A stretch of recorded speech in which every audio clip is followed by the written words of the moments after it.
স্বাগত সবাইকে স্টার নিউজের নিয়মিত আয়োজন স্টার মানিতে আপনাদের সাথে আছি আমি হাসানুল শাওন। আজ আমরা দেশের ব্যবসা বাণিজ্যের চ্যালেঞ্জ এবং সেগুলো উত্তরণের উপায় এবং নতুন সরকারের কি করণীয় ব্যবসা বাণিজ্যের স্বার্থে সেই বিষয়গুলো নিয়ে আলোচনা করব। এজন্য আমাদের সাথে আছেন বিকেএমই এর সভাপতি মোহাম্মদ হাতেম।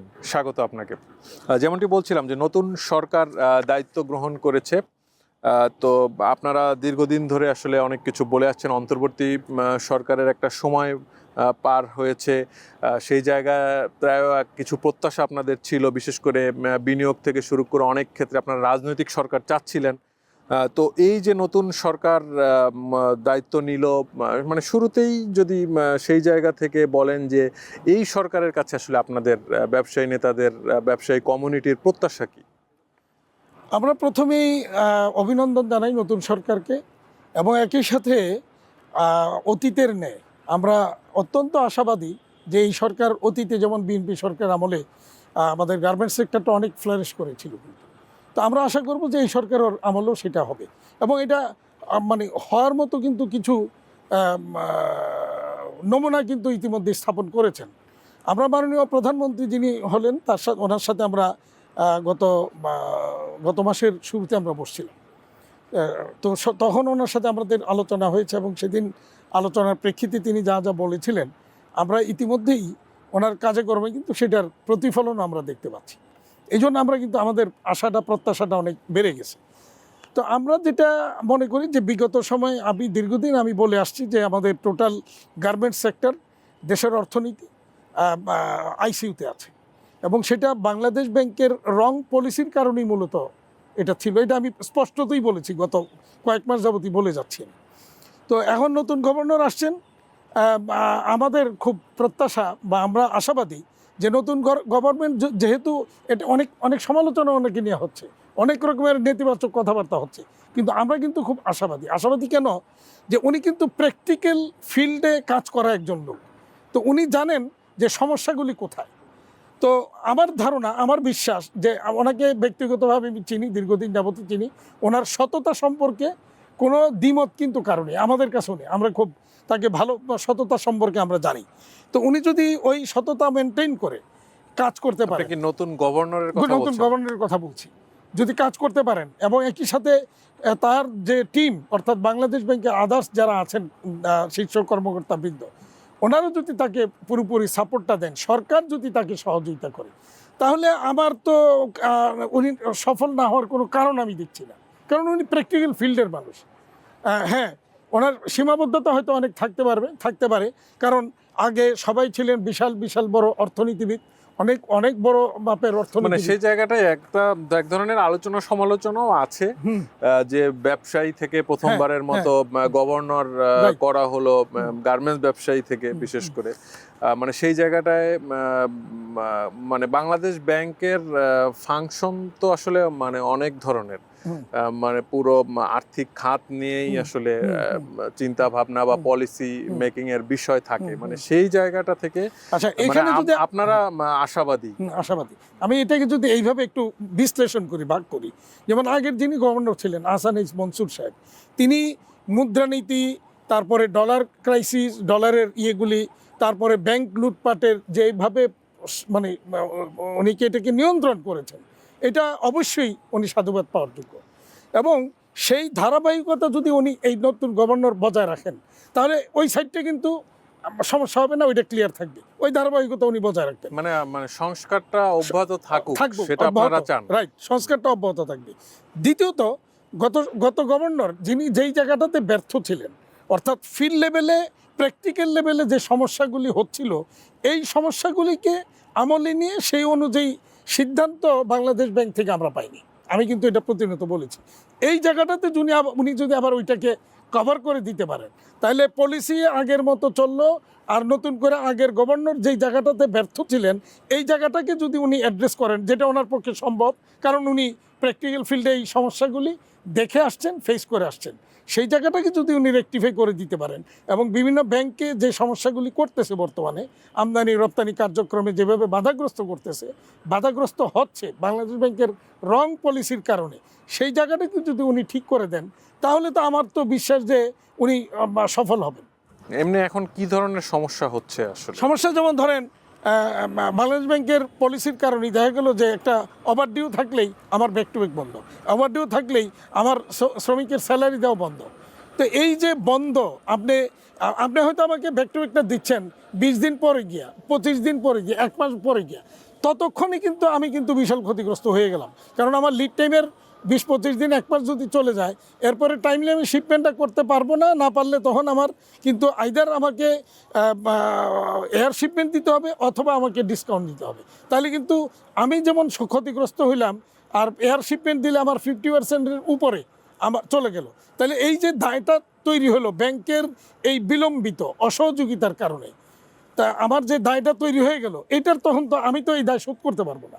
তো আলটিমেটলি সেটা কিন্তু একটা ক্ষত তৈরি হয়ে যাবে সেইখানে। তো এই জায়গাগুলি যদি আমি মনে করি যদি ঠিক করে দেওয়া যায়, তাহলে দেখা গেলো যে আমার শ্রমিকের বেতন দিতে পারছি না, ব্যাংক আমাকে নানা কারণেই, বাংলাদেশ ব্যাংকের পলিসিগত কারণেই আমাকে অ্যামাউন্টটা টাকাটা দিতে পারতেছে না। তখন দেখা গেলো শ্রমিক একদিন আমার কাজ বন্ধ করে দিল, ওইদিকে উৎপাদন বন্ধ হলো, আমার প্রোডাকশন লস হলো, এতে আমি ক্ষতিগ্রস্ত হইলাম। নানাভাবেই কিন্তু আমরা ক্ষতিগ্রস্ত হয়েছি বিগত সময়টা। মানে সেক্ষেত্রে ব্যবসায়ী থেকে গভর্নর, মানে তার কাছে আপনাদের প্রত্যাশাটা আরো বেশি, যতটুকু বুঝলাম আর কি। তো আমাদের তো সবশেষ হিসেবেও 6.5 লাখ কোটি টাকা থেকে কিছুটা কমেছে রিশিডিউলিং এর কিছু পলিসি চেঞ্জের কারণে, খেলাপি ঋণ। তো মানে ব্যবসায়ীদের যদি আবার ঢালাওভাবে সুযোগ সুবিধা দেওয়া হয়, সেক্ষেত্রে আবার খেলাপি নিয়েও আমরা একটা সিদ্ধান্ত দেখলাম, খেলাপি ঋণের পরিমাণ বেড়ে যাবে বলছেন? হ্যাঁ হ্যাঁ, মানে সেরকম কোনো আশঙ্কা আসলে থাকে কি? শোনেন, আপনি খেলাপি ঋণ আমি প্রথমত দুই ভাগ করব। একটা হলো যে ইচ্ছাকৃতভাবে টাকা নিয়ে সরিয়ে ফেলা এবং সেটা না দেওয়া, এটা গেল একটা খেলাপি ঋণ। আর আপনি মানে ব্যবসা করতে গিয়ে নানাভাবে, নানা কারণে, ব্যাংকিং পলিসির কারণে, যেমন আমি যদি আপনাকে বলি, এই যে আমাকে ব্যাংকিং পলিসির কারণে আমি ক্ষতিগ্রস্ত হইলাম, বিলম্বিত ব্যাক টু ব্যাক দিল, আমি একটা শিপমেন্ট করলাম এরকম বিলম্বে, $4,52,53,000 আমার এক্সপোর্টের বিপরীতে আমাকে বায়ার $3,60,000 এয়ার ফ্রেট বাবদ কেটে নিয়ে গেল, দিল $92,000। তাইলে এই যে আমি এখানে ক্ষতিগ্রস্ত হইলাম, এটা তো বাংলাদেশ ব্যাংকের রং পলিসির কারণে হইলাম, ব্যাংকিং কারণে হইলাম। তাহলে এই ডাটাকে আমাকে কিভাবে আপনি দিবেন? 2 নাম্বার হচ্ছে যে বাংলাদেশ ব্যাংকের, আমি এর আগে স্পষ্টত বলেছিলাম, রব তালুকদার সাহেব যখন গভর্নর ছিলেন, যে আপনারা যে বাংলাদেশ ব্যাংকের $2 রেট করে রেখেছেন, এতে যে আমি ক্ষতিগ্রস্ত হচ্ছি, এটার দায়টা কে নেবে? তো সেখানে 10-12 টাকা 15 টাকা ডিফারেন্সে ওই সময় আমাদেরকে কিন্তু বিশাল ক্ষতির কারণ হয়ে দাঁড়িয়েছিল। তো এখন আমাদের নতুন গভর্নর যিনি, তার ব্যাপারেও আমরা দেখি যে বলা হচ্ছে উনি 89 কোটি টাকা ঋণ খেলাপি হয়েছিলেন, সেটাকে রিশিডিউল করা হয়েছে। তো এখন দেখতে হবে যে উনি কি 89 কোটি টাকা নিয়ে কি বিদেশ পাচার করছেন, না ব্যবসা করতে গিয়ে বাংলাদেশ ব্যাংকের রং পলিসির কারণে এইভাবে ক্ষতিগ্রস্ত হয়েছে। যদি এইভাবে ক্ষতিগ্রস্ত হয়ে থাকে, তো এই দায়টা তো ওনার উপর দেওয়া যাবে না, ব্যবসায়ীদের উপর দেওয়া যাবে না। আমি এই ধরনের দায় ব্যবসায়ীদের উপর চাপিয়ে দেওয়াটাকে আমি তীব্র বিরোধিতা করি এবং আমি এটাকে অপছন্দ করছি। না, মানে সেক্ষেত্রে আমরা আরো একটা সিদ্ধান্ত দেখলাম যে বিজিএম এর পক্ষ থেকে একটা আবেদন ছিল বাংলাদেশ ব্যাংকে, যে ঈদের আগে বেতন বোনাস শ্রমিকদের দেওয়ার সুবিধার্থে নগদ সহায়তার যেই বিষয়টা 14,000 কোটি টাকার মতো, সেটিও বাংলাদেশ ব্যাংক দিবে বলে এরই মধ্যে পরিপত্র জারি হয়েছে। তো মানে এই সিদ্ধান্তটা আসলে কতটা ইতিবাচক হবে আপনাদের ইন্ডাস্ট্রির জন্য এবছর, এবং বেতন ভাতা সংক্রান্ত আসলে কোনো ক্রাইসিস হবে কিনা, বা আপনারা আসলে কি আশ্বস্ত করতে চান শ্রমিকদের? দেখেন, কোভিডের সময় কিন্তু একটা সংকট কিন্তু তৈরি হয়েছিল। তখন কিন্তু একটা মানে ওই সিচুয়েশনটা মানে একেবারেই একটা মানে সব কিছু বন্ধ হয়ে কলাপস হয়ে গেছিল। আর এই সময়ে মানে বিগত সময়ের যে কন্টিনিউয়াস মানে আমাদের ব্যবসা খারাপ যাচ্ছে, কেন খারাপ যাচ্ছে আপনি দেখেন, গত মাসেও কিন্তু 15.47% নেগেটিভ গ্রোথ হয়েছে, এর আগের মাসে কন্টিনিউয়াস নেগেটিভ গ্রোথ হয়েছে। এর ফলে যে ক্ষতটা তৈরি হয়েছে, অর্থাৎ আমরা এই মার্চ মাসে এসে যে শ্রমিকের বেতন বোনাস দিব এবং আদার্স এক্সপেন্ডিচার মিট করব, এইটা দেওয়ার মতো ক্ষমতা আমাদের এই মুহূর্তে আর নাই। তো না থাকার ফলে কি হবে, তাহলে এই সময় গিয়া শ্রমিকের বেতন যদি আমরা পরিশোধ করতে না পারি, তাহলে একটা অসন্তোষ হতে পারে। তো সরকার, আমি যেটা বললাম, যেই কারণেই আমি বলেছি যে সরকার কিন্তু নমুনা যা কথা বলেছেন সেটার নমুনা কিন্তু রেখেছেন। যেমন এই সার্কুলারটা, এটা শুধু বিজিবি আবেদন করেনি, আমরাও আবেদন করেছি। আমি সেভারাল টাইমে আমি এই কথাগুলি বলেছি এবং আমরা এইটার এই 14,000 কোটি টাকা একটা ঋণ, কিন্তু এটা আমরা লোন হিসেবে নিব। এটা পরবর্তী 3 মাসের গ্রেস পিরিয়ড সহ পরবর্তী 12 মাসে আমরা এটাকে মান্থলি ইনস্টলমেন্টে এতে কি মানে সংকটটা কাটবে আপনাদের? হ্যাঁ, ডেফিনেটলি। তাহলে কি দাঁড়াবে, এই ঈদে মানে যাদের এই শ্রমিকের বেতন বোনাস দেওয়ার ক্ষমতা থাকবে না, তারা এই লোনটা নিয়ে এটা সবাইকে বেতন বোনাসটা দিতে পারে। এটা একটা বিশাল আমি মনে করি অনেক বড় রকমের সহযোগিতা হয়েছে। আচ্ছা, আমরা নাহলে কিন্তু এটা অনেক বড় সংকট তৈরি হবে। এবার বেতন বোনাস নিয়ে মানে তৈরি পোশাক শিল্প আমরা আশা করি ব্যাংকগুলি যদি এটা আমাকে ঠিকমতো মানে, তাহলে বেতন বোনাস নিয়ে সমস্যা হওয়ার কথা না। আমরা আবার আলোচনা আসবো, একটা ছোট্ট বিরতি নেই। দর্শক দেখছেন স্টার মানি, সাথেই থাকুন। আবারও স্বাগত, দেখছেন স্টার মানি, ফিরছি আলোচনায়। এখন আসলে আমরা দেখছি যে গত 7 মাস ধরেই আপনিও বলছিলেন যে রপ্তানির নেতিবাচক এক ধরনের প্রবৃদ্ধি। আবার আমরা দেখছি যে আন্তর্জাতিক বাজারেও অনেক ধরনের ভূ রাজনৈতিক অনেক ধরনের অস্থিরতা, ইসরায়েল, আমেরিকা, ইরানে আক্রমণ, ইরানের পাল্টা বিভিন্ন মানে এই যে ঘাত প্রতিঘাত চলছে, আসলে ভূ রাজনীতিকে কেন্দ্র করে যুদ্ধ অবস্থার মধ্য দিয়েই আসলে আমরা যাচ্ছি। সেই জায়গাটায় নতুন করে জ্বালানি তেলের দাম বৃদ্ধির একটা শঙ্কা।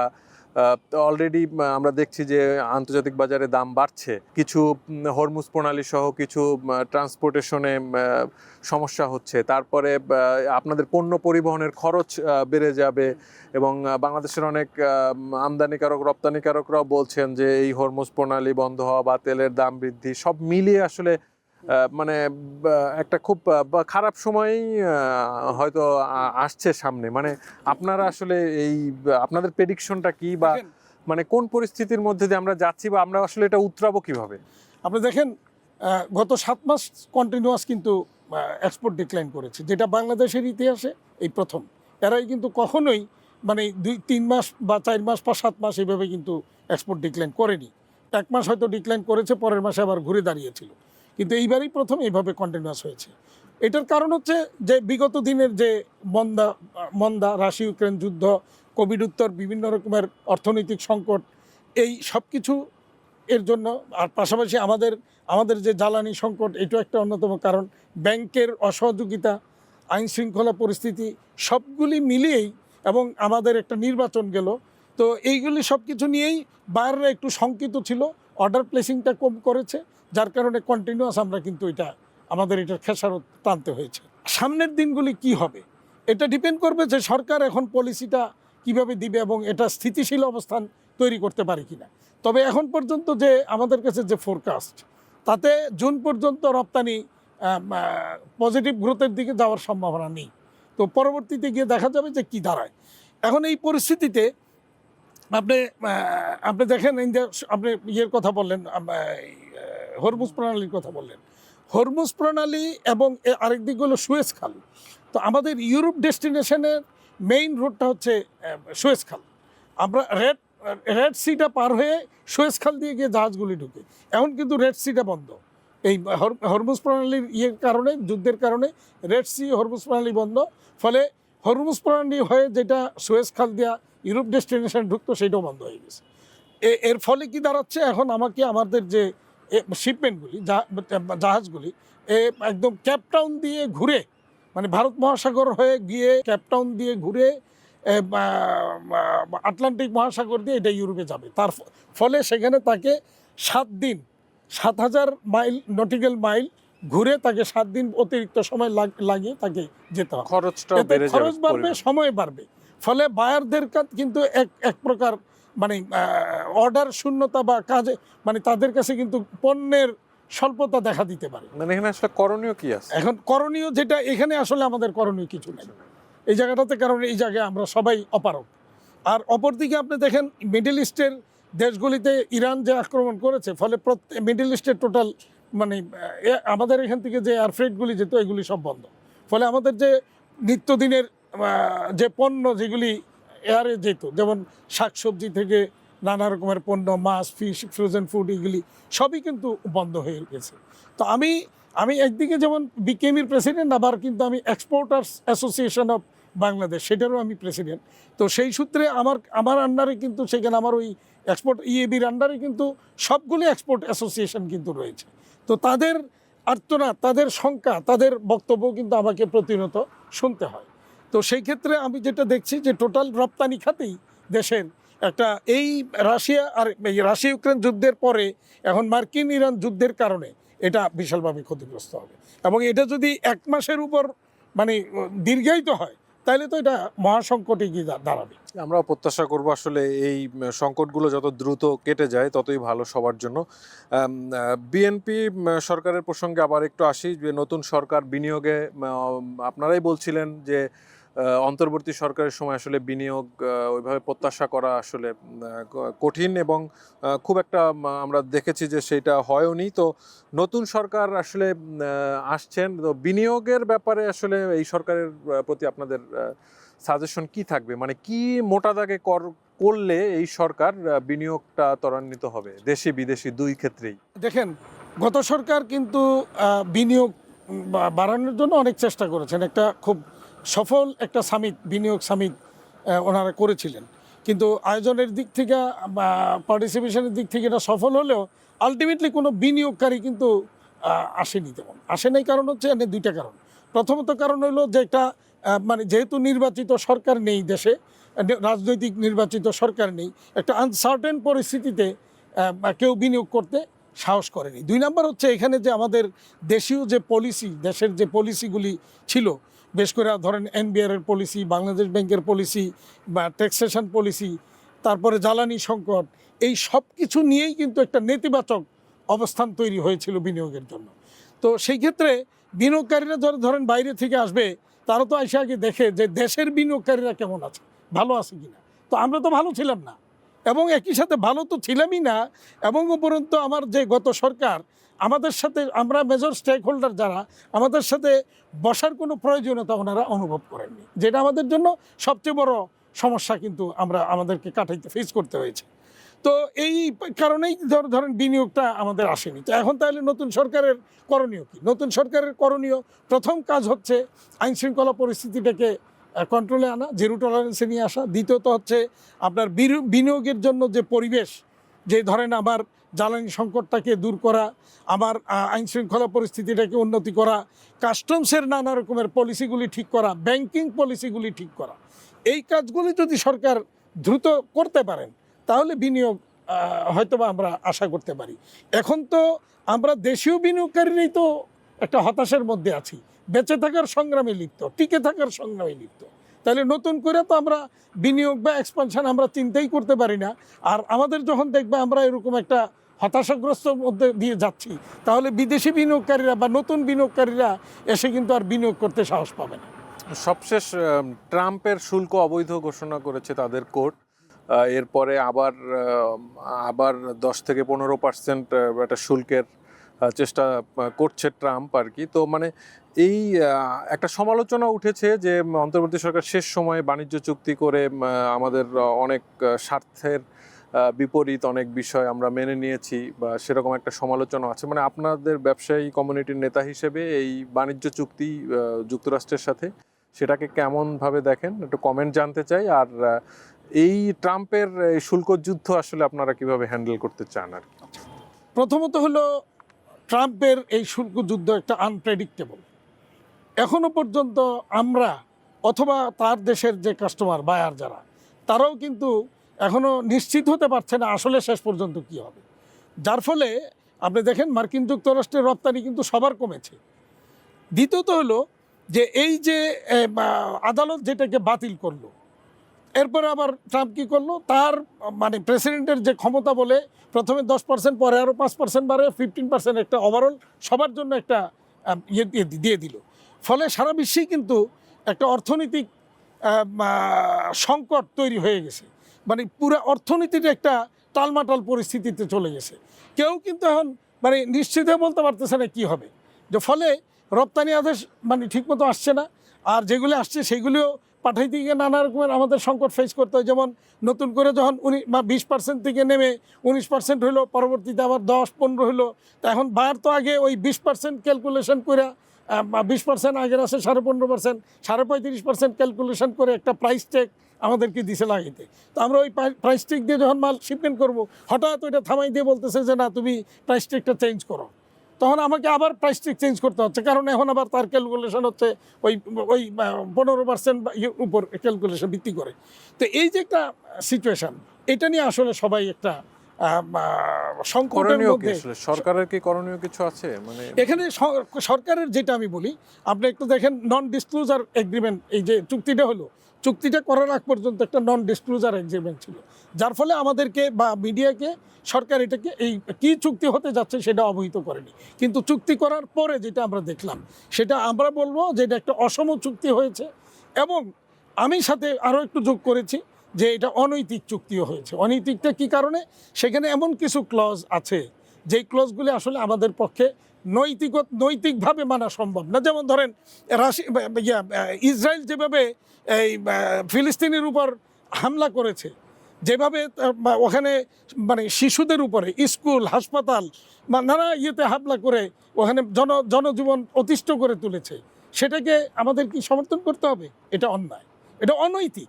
তো এখন যদি চুক্তিতে যেহেতু আসে যে ওনারা যা করবে তাই আমাদেরকে মানতে হবে, এই ধরনের চুক্তি অসম চুক্তি, অনৈতিক চুক্তি। মানে এটি আবার